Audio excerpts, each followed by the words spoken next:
Welcome to this new automotive news video for Friday, April 17th, 2026. Today, we're going to talk about Dacia, which has a lot to worry about.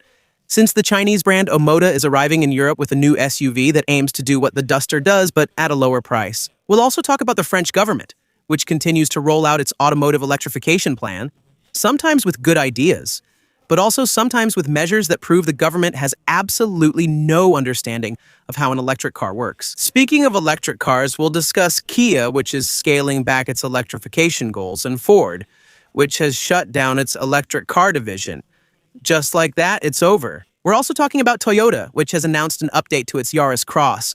And to finish with some lighter news, we'll talk about car brands that want to add toilets to your cars. Here are the topics I've chosen for this video. I hope you find them interesting. If so, please support my channel for free. You can, of course, leave a like on this video, subscribe for the next ones, boost it if that option appears for you, and of course, leave a comment to share your thoughts on today's news. As I was saying, we're going to start this video by talking a bit about Dacia, which has a lot to worry about because Omoda, a Chinese brand, is coming to Europe with a new small SUV that wants to take market share from the Duster. It's called the Omoda for a new mid-size SUV that's 4.42 meters long and 1.83 meters wide, quite similar to the Duster in terms of proportions. On the exterior design side, the designer of Omoda explained that he was inspired by the Lamborghini Urus.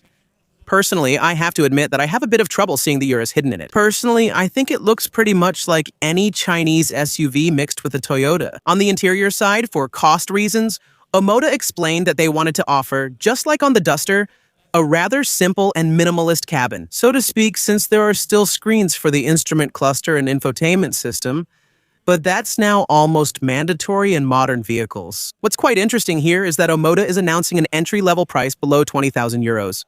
Just like the Duster, nothing to get too excited about here. Except that, and this is where there may be an important difference for 20,000 euros on the Duster. When you really look at the entry-level versions, in terms of engine, you get a 1.2-liter three-cylinder engine, which, even though for now it hasn't had too much negative feedback, we know very well that the French have less and less confidence in 1.2-liter three-cylinder engines, after the number of scandals that have affected them in recent years. As for Omoda, they offer a slightly bigger engine, a 1.6 turbo four-cylinder, with 147 horsepower compared to 120 for the Duster. An engine that could be more reliable and durable over time. And above all, where Omoda wants to make a difference is that in addition to offering gasoline and hybrid versions, Omoda also wants to offer a 100% electric version, something Dacia still doesn't do with the Duster, which is only available as a hybrid or gasoline model. That gives Omoda some serious advantages now. Will the French be willing to trust a new Chinese brand when buying their next vehicle? That's far from certain. Still, the timing is particularly complicated for Dacia, which has had a pretty rough 2026 so far, seeing sales in France drop by 17% since the beginning of the year. This is partly because prices have increased across the board. New competitors like Omoda probably won't improve the situation. Speaking of situations that might improve, the French government is coming to the rescue of electric cars and continues to roll out its plan. Regarding automotive electrification, a few new measures have just been announced. We've just learned that the total amount for the 2026 social leasing package has increased from 360 million euros last year to 401 million this year. An extra 41 million euros that won't be used to finance more electric cars, since it will still be 50,000 electric vehicles funded through this program, which seems to suggest that the subsidies will be higher. It's also confirmed that social leasing still can't be combined with other subsidies, like the purchase bonus for cars. The second new thing concerns commercial vehicles. They will be affected by the EcoScore system starting from June 1, 2026. The EcoScore is a bit like what you have for household appliances. It's a system that will classify electric cars according to their energy performance, but also according to their origin. The goal here is to reserve subsidies for the purchase of electric commercial vehicles for those with the best EcoScore. In other words, vehicles that are made in Europe. Another important thing that will change, especially for businesses, is that the system for calculating the amount of the bonus for purchasing an electric commercial vehicle will now be based on the weight of the vehicle. That should be about 3,000 euros of maximum aid for the lightest models, around 5,000 for those weighing between 1,550 and 2,000 kilograms, and between 9,500 and 10,000 euros of aid for electric commercial vehicles that are heavier than that. The government also announced this morning that it wants to increase the number of fast charging stations in France fivefold. And this is where things get a bit ridiculous, actually, because a large part of these fast charging stations will be installed at highway rest areas. So that's not really where we need more of them. On the highways, we already have enough, except maybe in July and August when there are vacation rushes, and it can get a little complicated. The rest of the time, the rest of the year, it's still pretty easy to find available charging stations. Where they're lacking is in small towns, in medium-sized cities where it's always very complicated, almost impossible to find fast charging stations. The government plans to add charging stations where they already exist, instead of installing them where they're needed. And above all, we're talking here about 150 kilowatt fast charging stations. And that's where you realize the government is totally out of touch, because 150 kilowatts is almost already obsolete. The highest performing electric cars sold in recent months can reach 1,500 kilowatts of peak charging, 10 times that. Now, of course, that's not the standard yet, but let's just say it's pretty common now to find large electric cars, the ones that are actually the most likely to go on the highway for long trips, with large batteries that support 250, 350, 550 kilowatts. That's becoming normal now. So announcing that by 2035, we'll have 5 times more charging stations. But stations that only support 150 kilowatts, when 150 kilowatts in 2026 is already almost obsolete. That's really a big joke. Speaking of a big joke, let's talk about Kia, which is seriously backing down on its all-electric goals for 2030. What happened is that Kia really took off in terms of electric car sales in 2023 and 2024, and at that point, we really got carried away. We set ourselves goals that were almost unattainable. So first, we learned that an electric model currently in development has been canceled.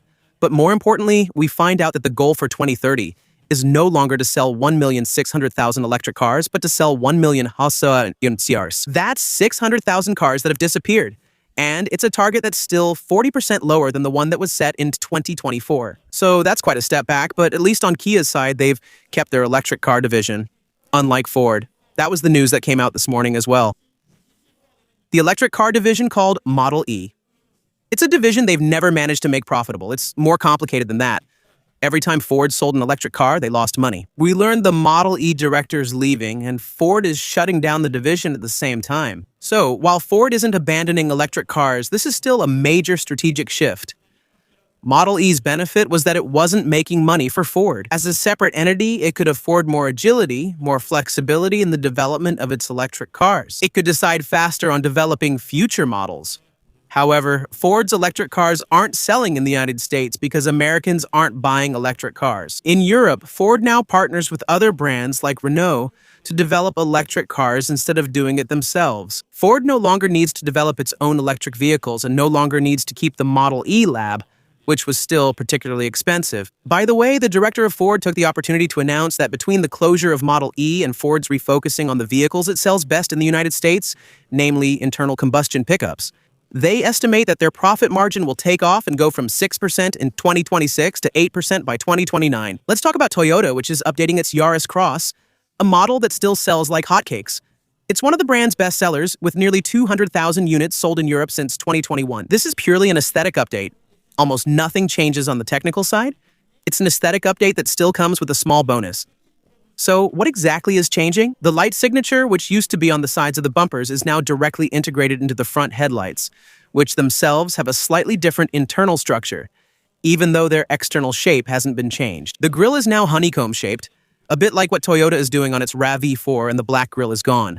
Now it's a body-colored grille. 2 new colors have also been added to the catalog: Sonora Bronze and Celestine Gray, as well as 2 new wheel designs in 17 and 18-inch sizes. The prices remain unchanged.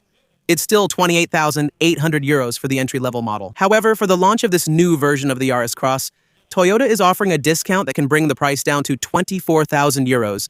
And this offer should last throughout June 2026, when this new Yaris Cross will be launched. To finish, here's a bit of lighter and somewhat funnier news, as the Chinese brand Series has just filed a patent for toilets. Installed in the cars, they're literally toilet bowls that are hidden under the interior seats of the vehicle. A small drawer lets you pull out the bowl when needed and store it away when not in use. Since it's a Chinese brand, of course, they focus a lot on technology, which is why this special toilet drawer can be opened and activated using voice commands. This isn't a joke.